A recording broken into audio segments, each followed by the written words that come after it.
मनोज जरांगे पाटील आज मुंबईकडे निघणार। आरक्षणाशिवाय मागे न फिरण्याचा जरांगे पाटलांचा निर्धार।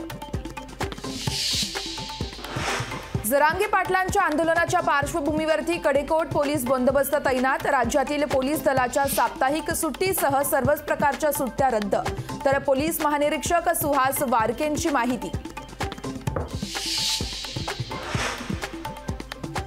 जरांगेंच्या आंदोलनात बच्चू कडू देखील सहभागी होणार। बच्चू कडू अंतरवाली सराटीसाठी होणार रवाना।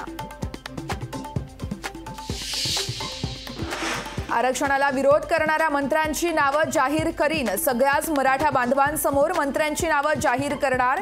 लोकशाही मराठीच्या मुलाखतीत जरांगे पाटलांचा इशारा। वेळ मागणारे मंत्री आणि आश्वासन देणारे मंत्री आता कुठे गेले? चर्चेसाठी आलेल्या मंत्र्यांना आता बोलायला जागाच नाही। जरांगेंचा जोरदार हल्लाबोल। आरक्षणासाठी राजकारणाच्या आखाड्यात उतरण्याचा प्रकाश आंबेडकरांचा जरांगेंना सल्ला। तर निवडणूक लढवणार नसल्याची जरांगे पाटलांची लोकशाहीच्या मुलाखतीत स्पष्टोक्ती।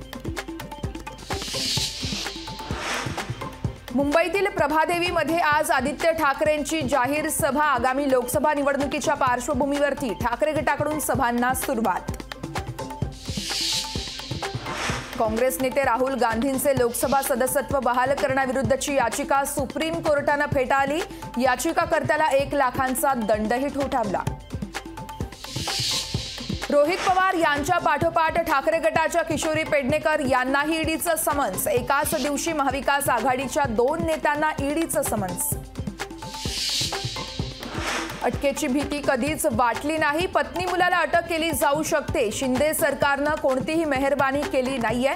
लोकशाहीला दिलेल्या स्फोटक मुलाखतीत राजन साळवींचा सरकारवर हल्लाबोल। राजन साळवी ठाकरेंशी एकनिष्ठ। एसीबी चौकशी दरम्यान उद्धव ठाकरेंनी धीर दिला। ठाकरेंसोबत थांबल्याचा खेद नाही। राजन साळवी यांच्याकडून निर्वाळा। एसीबीच्या केसला मी घाबरत नाही। 40 वर्ष काहीही चुकीचं केलं नाहीये। लोकशाहीला दिलेल्या स्फोटक मुलाखतीत राजन साळवींचा दावा। आणि मुंबई शहर आणि उपनगरात थंडीचा कडाका। तापमानात घट झाल्यानं थंडीचा कडाका वाढला।